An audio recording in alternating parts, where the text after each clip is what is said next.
Hello there. Welcome back, guys. Welcome back to another episode, vlog, whatever you guys want to call it, of Devious Garage. Today I'm going to go ahead and talk about the intercooler and what I think is it worth it. Is the install, how was it, and all that and this. Anyways, let's get right into it. So first things first, is it worth it? Definitely. Would I buy it again? 100%. The reason why, it really feels like the car gained a lot of, what's the word I'm looking for? I feel a little bit more confident as far as not going ahead and overheating the turbo. You know, we're going over all that heat soak. It definitely helped out. Figured I'd take you guys on a little drive so that way you guys can see just how much it cools it as I'm driving. Go ahead and put on my K-tuner on my screen so that way you guys can see the temps and all that. Biggest difference I've noticed is just the turbo is a lot more responsive. Even if you do 1-2 pulls, it'll definitely still respond as good as just the first one. And that was one of the big things. I would do 1 pull before I had the intercool, and the next time it would just not be the same.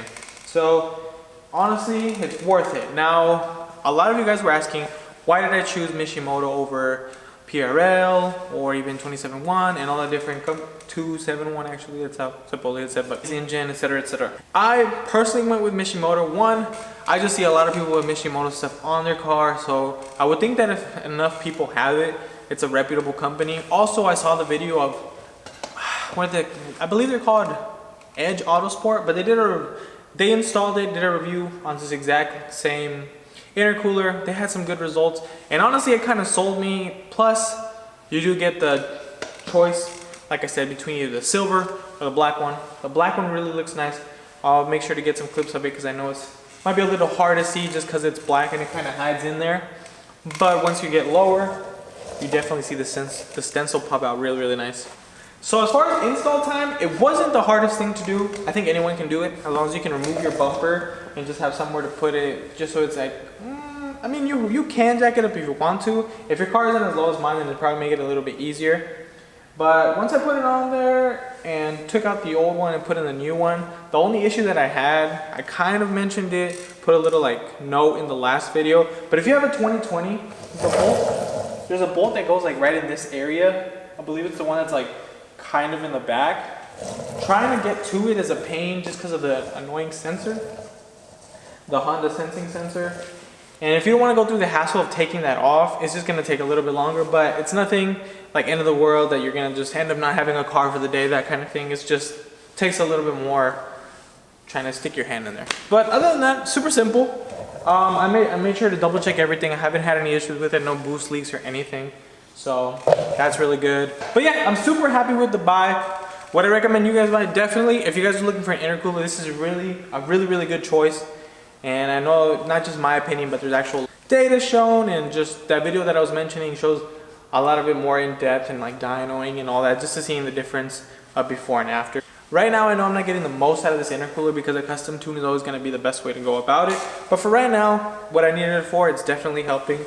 What I have planned for the Civic next is probably going to be the downpipes and, well, downpipe and front pipe. And that should definitely open it up a little bit more, just give me a little bit more power, at least on the butt dial. And I feel like my car is just a little too quiet right now. One of the biggest things that I wanted to do is just pop. I've always liked my car just making that popping noise. I know that there's like the Fearable tune that has the God one, you can add more pops and all that, but I don't want to do it to the point where it's like ruining something, if that makes sense. I'd rather just have it like do it because of just exhaust and naturally, instead of trying to make it do that, because I know it's not good for the turbo or the car itself. Just to get you guys off the stand so you're not just staring at me talking for the whole time, I'll show you guys what it does look like once the bumper is on. So this is pretty much what's gonna look like. If you guys end up deciding to do the stencil or not, that will really just show. If you guys are gonna not do it, then it just looks practically black and like nothing's there. One thing you do notice through, it's like a little subtle thing, but I think it looks pretty cool. It's just how the fact that this side has the red side poking out. On this side, it's a little bit more harder to see the blue side of it because it's kind of in the back, but I think that was a nice touch. Just going over the stencil one last time, I really like the fact that I went ahead and put the Devious Garage on there. I think it just It's good once you try to take some pictures like this, you can see it right there. Also, one question for you guys. What downpipe and front pipe would you guys choose for your car? I'm leaning towards catless, but if you guys have had it installed in your car, just tell me why you went with which one, whether you went with catted or catless. I really just want to hear some opinions with you guys, so that way when it comes time to finally go ahead and pull the trigger on those two, I have some opinions to go with. So I'm gonna go ahead and put on my GoPro, that way you guys can see me while I'm driving and I can show you guys the temperatures. And I also take my tripod with me, so once we get to, I'm probably gonna end up going to the park just to get a couple of flybys of me. Okay, looks like I got the GoPro set up now. It's on my head, so this should give me a good view, and it's a little bit weird riding around with it, just making sure everything is the right angle, but here we go. Okay, so the first thing I'm gonna do is make sure that I have my tuner view so you guys can see the different temperatures and stuff. Let's see here. There we go. Connected. Working as good as always. So as you guys can see right now, intake air temperature is at 82.4. We have our temperature right here. Oh shoot. I have RPMs and pretty much everything set. Also I have the PSIs. Okay. So what I'm gonna go do is just drive to a local park and we can get some nice shots of the car and some daylight. It's getting really dark these days. Well, it's getting really dark earlier these days. Of course it's always gonna get dark, but anyways. Alright.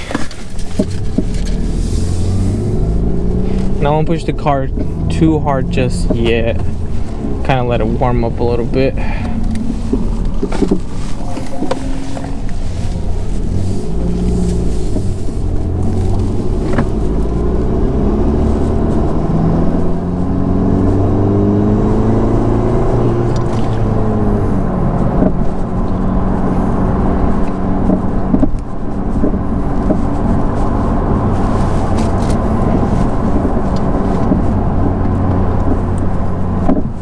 I also put a mic on the GoPro because I know the one that this specific GoPro didn't have the best mic with it, so I hope it's a little bit better.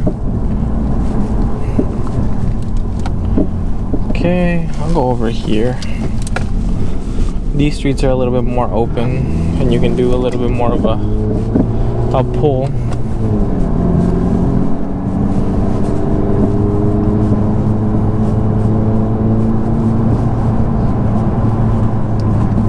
Okay.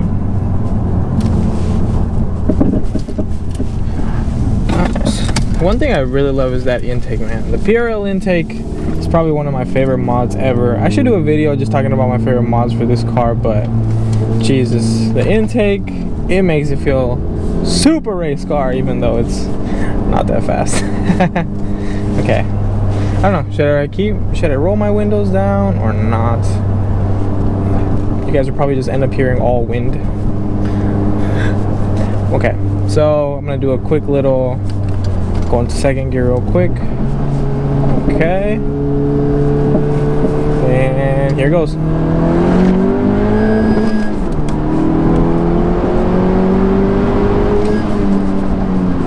Okay, just a quick little second gear pull there. I guess probably aren't being able to pay attention to the temps. But as you guys can see, it's about, it's about like 62 degrees right now, and the intake air temperatures are staying right there, which is really good.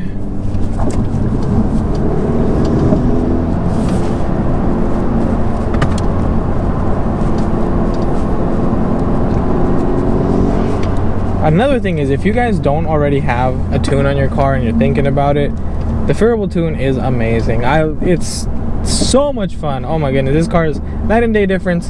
So if you guys are ever on the verge, just, you know, go back to one of my earlier videos. I talk about it, but it is worth the money, every penny, especially if you get it from their website, because not only can you get the K tuner, but it already comes installed with the variable tune, and what more could you really ask for?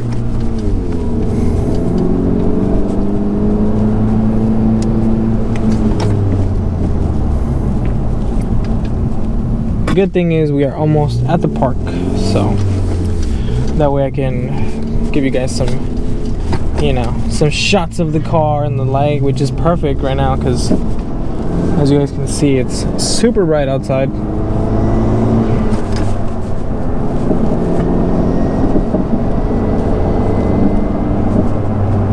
Another mod I'm thinking about getting is the Acuity shifter. I've heard so many good reviews, and honestly I feel like it would help this car out a lot. And here we are. Boom, boom, boom.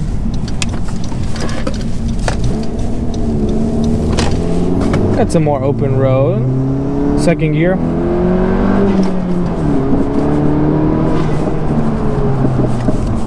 Whew. Sounds so good. But I wanted to make them pops and gurgles and burbles. And back to this camera. Boy, it is bright out here, but I left the car running only because I feel like someone's gonna tell me to go. Security guards are always kind of a pain in the butt sometimes. Like, some are cool, but sometimes they'll just be like, you gotta go. Like, they don't want people here, especially the fact that I'm in front of a school. Anyways, it's a really good shot though, because the sun is hitting it just the right way. But the main reason that I took you guys out here is because I wanted to show you guys pretty much what the car, once the sun hits it, definitely the stencil stands out a lot more. And also, I haven't gotten any views of the car. Look at that. Looking like Rudolph with that red Honda symbol.